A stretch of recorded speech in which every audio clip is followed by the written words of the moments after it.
एक 4 साल का बच्चा जिसको बहुत ज़्यादा खांसी हो रही थी, खांसते खांसते उसका चेहरा जो है पूरा लाल पड़ गया था। उसको सांस लेने में दिक्कत होने लगी। वो माँ माँ चिल्लाता है, लेकिन उसकी माँ जो होती है घर पर नहीं होती है। अब वो अपने मामा के यहाँ रहता था। अपने मामा के पास में जाता है और मामा से कहता है कि मामू, मुझे खांसी बहुत ज़ोर की हो रही है, मुझे सांस लेने में बहुत दिक्कत हो रही है। अब उसका मामा, जिसकी उम्र 16 साल होती है, वो जो है अपने भांजे से कहता है कि ठीक है, चल मैं तुझे दवाई दे देता हूँ। अब उसका मामा जो है घर जाता है। घर में जो गेहूं में रखे जाने वाले कीटनाशक दवाई होती है, उस दवाई को निकालता है और पानी में घोल कर वो खांसी के सिरप वाली शीशी में वो दवाई डाल देता है और कहता है, लो तुम इसको पी लो और इसको पीने के बाद में तुम्हें कभी खांसी नहीं आएगी। अब वो बच्चा जो है मामू की बात मान जाता है और वो शीशी जो है गट कर जाता है।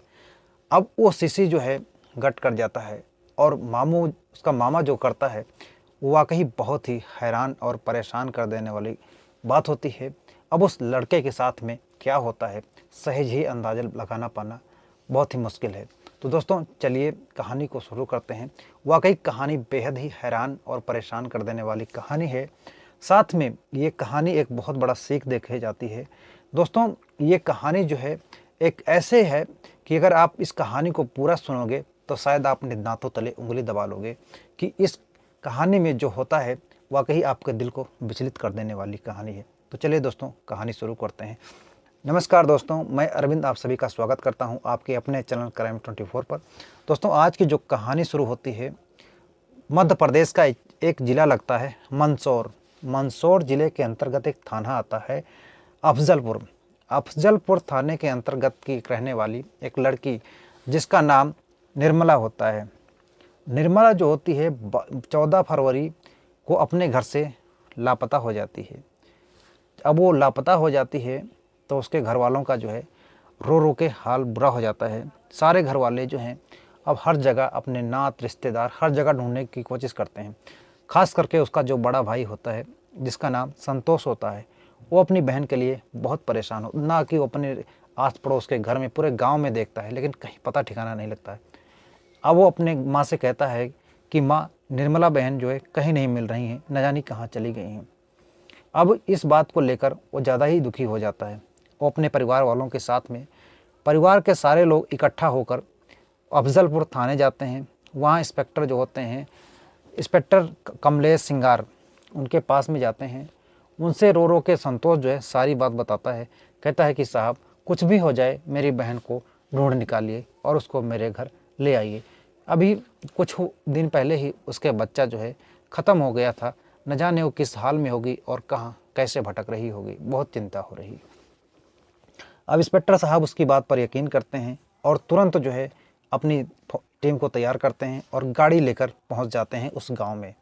अब घर के लोगों से पूछताछ की जाती है तो पता चलता है कि निर्मला की शादी सन 2017 में वो उसी गांव से थोड़ा 5-6 किलोमीटर की दूरी पर एक आटा साटा प्रथा होती है जिसके माध्यम से उनका रिश्ता हुआ था। आटा साटा का मतलब होता है कि जिस घर में आप अपनी बेटी को ब्याह रहे हैं, वहाँ से उसकी शादी कर रहे हैं तो उस घर से वो एक बेटी आएगी आपके घर में। इस तरह से अदला बदली होती है। तो उस प्रथा के तहत उसकी शादी हुई थी। अब जो है पुलिस जानकारी इकट्ठा करती है और उसके बाद में अब वो यानी संतोष के घर से अब वो अपनी उसकी बहन की जहाँ शादी हुई थी वहाँ जाती है पुलिस। पुलिस की टीम वहाँ जाती है और पुलिस जो देखती है तो जो निर्मला देवी होती हैं वो वहाँ पर अपने ससुराल में अपने पति के साथ में बहुत ही खुश थी और खुशी खुशी रह रही थी। अब पुलिस को ये बात थोड़ी अचंभा सा लगती है। इंस्पेक्टर कमलेश सिंगार जो हैं निर्मला से पूछते हैं और उनको अपने गाड़ी में बैठाकर थाने ले आते हैं और पूछताछ करते हैं। कहते हैं कि मैंने ऐसा तो बहुत कम मामले देखने को मिलते हैं जहाँ पर एक लड़की जो है ससुराल से तो घर वापस अपने मायके चली जाती है, लेकिन मायके से कोई लड़की भागकर ससुराल जाकर रहे, इस तरह से मामला बहुत ही कम देखने को मिलता है। तो पूछते हैं सच्चाई और निर्मला से पूछते हैं कि निर्मला, तुम सच सच बताओ, आखिर तुम अपने ससुराल क्यों गई अपने मायके से भागकर। निर्मला जो है रोने लगती है और उसके बाद में जो सच्चाई बताती है आप भी यकीन नहीं करेंगे। दोस्तों उसके बाद में निर्मला रो रो कर सारी बात बताती है। नरेश पट्टर जो होते हैं कहते हैं कि रोने धोने का नाटक बंद करो, सच सच बताओ वरना तुम्हारे लिए अच्छा नहीं होगा। निर्मला कहती है साहब मैं सच ही बताऊंगी। निर्मला कहती है कि साहब हमारे भाई को जो बेटी हुई थी कुछ दिन के पहले, तो हमारे जो है बेटा हुआ था। तो जब बेटी हुई थी हमारी भाभी को, तो मेरे भैया जो हैं मेरी भाभी को घर से मार पीट कर भगा दिए थे। अब उसके बाद में जो है भाभी अपने मायके जाकर रहने लग जाती हैं। अब यानी कि निर्मला और निर्मला की भाभी, निर्मला की जो शादी हुई थी वहाँ पर उनकी भाभी रहने, यानी कि एक तरफ से वो भाभी और ननद दोनों एक ही घर में रहने लग जाती हैं। अब वहाँ पर रह रही थी। अब इसी बीच जो कुछ दिन का समय बीतता है तो जो संतोष होता है अपनी पत्नी को लेने के लिए पहुँच जाता है अपने ससुराल। और जो वो अपनी पत्नी से पूछता कहता है चलने के लिए, तो साफ साफ मना कर देती है कि मुझे नहीं जाना है, मुझे तुम्हारे साथ नहीं रहना है, मुझे वहाँ बहुत यातनाएं दिया, बहुत प्रताड़ित किया मुझे अब उस घर में दोबारा नहीं रहना है। अब संतोष जो है, संतोष को बहुत गुस्सा आता है और वो अपनी बहन निर्मला का हाथ पकड़ता है और उसको कहता है कि जब तक तू नहीं आएगी तब तक ये मेरे साथ में रहेगी। अपनी बहन को अपने घर ले आता है और अब वहीं पर अपने बहन के साथ में रहने लग जाता है। निर्मला अपने 1 साल का समय बीत जाता है, बहुत खुशी खुशी रह रही थी। लेकिन अब जो उसका भाई संतोष होता है, आप यकीन नहीं करेंगे, संतोष जो है अपनी बहन निर्मला पर गंदी नज़र रखने लग जाता है। अब एक दिन निर्मला जो है नहा रही होती है, तो वो निर्मला इस बात को बहुत अच्छी तरीके से भाप चुकी थी कि उसका भाई उसके साथ में किस तरह से नज़र रखता है। अब एक दिन घर के लोग जो हैं, उसका छोटा भाई और उसके माता पिता कहीं हर कोई काम से गए होते हैं। संतोष और संतोष की बहन होती है घर में। उस दिन संतोष अपनी बहन के ही साथ में अपना मुंह काला करता है और कहता है, बहन गिड़गिड़ाती रहती है, रोती रहती है, कहती है भैया मैं तुम्हारे हाथों में राखी बांधती थी और तुम हमारी रक्षा करने के लिए वचन देते थे, लेकिन आज तुम मेरे साथ में ऐसी हमानियत क्यों कर रहे हो। वो कहता है कि तुम अब मेरी पत्नी के जो मैं अपनी पत्नी के साथ में करता था अब वो मैं तुम्हारे साथ में करूँगा, और ये तब तक करूँगा जब तक कि मेरी पत्नी मुझे नहीं मिल जाएगी। अब दोस्तों वो अपनी बहन को बहन की तरह नहीं समझ रहा था, बल्कि उसको अपने साले की पत्नी की तरह देख रहा था। लेकिन दोस्तों चाहे वो जो भी हो जाए, लेकिन उसको ऐसा नहीं करना चाहिए था। अब इस तरह से जब उसको मौका मिलता था अपनी बहन के साथ में वो गंदा काम करता था। एक दिन निर्मला ये बात अपनी माँ को बताती है। निर्मला की माँ अपने बेटे को संतोष को 2-3 थप्पड़ मारती हैं, लेकिन संतोष रोने धोने का नाटक करता है और कहता है कि माँ तुम क्या कह रही हो, क्या आपको यकीन है कि मैं ऐसा काम अपनी बहन के साथ में कर सकता हूँ।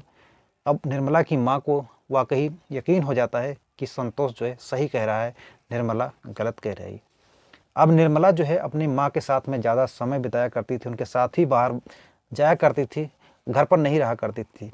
लेकिन अब एक दिन जो निर्मला का छोटा भाई होता है जिसकी उम्र 16 साल होती है, वो जो है, अब निर्मला नौकरी करती थी और संतोष भी नौकरी करता था। अब निर्मला जो है, निर्मला का जो बेटा था जिसकी उम्र 4 साल हो चुकी थी, वो अपने बेटे को छोड़कर अपने छोटे भाई के पास में जाया करती थी काम करने के लिए। और एक दिन छोटा भाई जो है निर्मला से कहता है कि दीदी तुम इतने पैसे कमाती हो, मेरे लिए एक मोबाइल फ़ोन दिला दो। निर्मला मना कर देती है। यही बात जो है उस छोटे भाई को खड़क जाती है कि मुझे फ़ोन नहीं दिलाती हैं और इनके बच्चे को मैं देखता हूँ, इनके बच्चे को मैं देख रेख करता हूँ, खिलाता रहता हूँ। और लेकिन अब उसी दिन जो है, एक दिन उनके बेटे, निर्मला के बेटे को खांसी बहुत तेज़ आ रही होती है और वो रोते रोते अपने मामू के पास में जाता है। कहता है कि मामू जो है मुझे खांसी बहुत तेज़ की आ रही है। और इसी बात को जो है वो कहता है कि आज मैं तेरे को बताता हूँ, तूने मुझे मोबाइल नहीं दिलाया था ना, अब मैं तेरे बेटे की देखभाल नहीं करूँगा। दोस्तों बहुत ही दर्दनाक घटना है। वो गेहूं में रखने वाली कीटनाशक की दवाई जो है घोल कर अपने 4 साल के भांजे को पिला देता है और उसकी मौत हो जाती है अस्पताल में। अस्पताल में उसकी जब मौत होती है तो डॉक्टर जो है पोस्टमार्टम के लिए परिवार वाले नहीं दे रहे थे, लेकिन निर्मला के ससुराल वालों को ये बात पता लग जाती है, तो निर्मला के ससुराल वाले वहाँ पहुँच जाते हैं और इस बात की जानकारी जो है अस्पताल के बाद हंगामा होता है, तब उसका पोस्टमार्टम होता है। पोस्टमार्टम होने के बाद में खुलासा होता है कि इसके जो है जहर की वजह से इसकी मौत हुई है।